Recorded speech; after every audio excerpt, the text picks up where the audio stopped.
the idea of smart money versus dumb money, the volatility market, is it real thing or just a overhyped myth? Okay, so let me differentiate what I think smart money versus dumb money means. So I think dumb money, and by the way, this is not specific to options. It could be in anything, but dumb money to me means money that is price insensitive. It is a flow that is has to happen, whether because of a calendar, like money that has to go in on the first of the month. That is an price insensitive flow. There's no assessment there as to like, is this the right price to buy this asset or not? It's just we buy on the first of the month. So this is a what I would call dumb money. This is when we use the word dumb, we're not referring to the intelligence of the end user here or anything like that. It is just that is how we can think of dumb money as something that is price insensitive.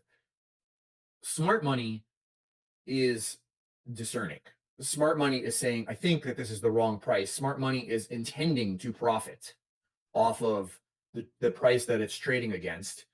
It is not required to put that flow on. It was a choice to take the other side of it. It was like a sharp making a bet. He's making the bet because he sees an opportunity and says, I think this is the wrong price and I want to make a profit, so I'm going to trade against this. Otherwise, I am not forced to trade here, and there's no reason for me to trade. That is broadly my definitions. Now, when you get into the options world, this definition, we can refine it a bit further. So the dumb money definition holds. It's basically somebody that is price insensitive, acting like a sheep. Could be a dumb money example. Could be, we used to have this. I remember there was this thing back in like when I first started some 20-something years ago. There was this concept of a recommended line. A recommended line so we used to have a research report every morning that came out to all the traders. That I was at SIG at the time, and the research department would put out a bulletin every morning about various things going on in the world. But one of the sections was about if there was a recommended line. What a recommended line, and this is sort of before Substack and all that thing, it would be these paid investing newsletters that would tell their subscribers, hey, we're bullish on Qualcomm. We recommend buying the May 40 call. And so the research department would like share any recommended line that came out of these things, because on that morning, there would be all of this buying, retail buying, 1 lots and 2 lots and 5 lots, but it would be a flood of it. So I would consider that dumb money. This is just people reading a newsletter and following a herd thing. And it's not, you don't have to be scared of that order. Now, what is smart money in the options market is it could be really one of two things. Your counterparty knows something.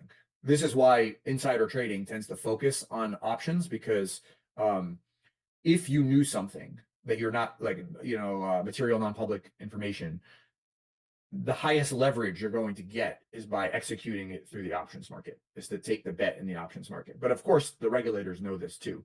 So you can actually know something about a stock, and then you go into the options. The options market will sort of reflect it first, because if you have that information, you want to maximize its value, and that's what crooks do. So, however, so that would be smart money, somebody that knows something. Another example of smart money is somebody that you are trading with that has a vol lens. So in the course of market making, you might see an order and be like, I think that this person wants to do the same thing I want to do, or this person I think is selling because this vol is high. In other words, they're not a directional trader. They're thinking about things the same way I'm thinking about. So we would call that a vol smart order. So we would differentiate between a delta smart order. This is somebody that has a pattern of being right directionally speaking, and we would have vol smart orders.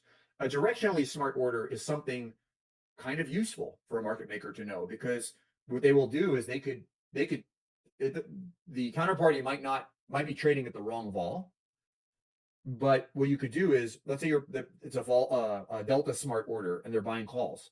You could sell them the calls at the expensive vol, and then you could overhedge the calls. You could buy extra shares than you should, more than the delta of the calls, to bet with this counterparty who you think is directionally smart. So we cared a lot about, is a counterparty directionally smart? If a counterparty is vol smart, then they're just giving you information because you're like, oh, this is a vol smart counterparty and they want to sell options. Now I know that there is a supply of options around these levels. So now what I can do is I can sell options knowing that my worst case scenario is I can go to them and try to buy options from them because they think it's high. So I can kind of like lean on their order, we would say. So, and then the last way of being smart is that you're just so big that, if somebody has, if somebody has 100,000 options to buy over the next week, you're going to be very sad if you sell them the first 10,000.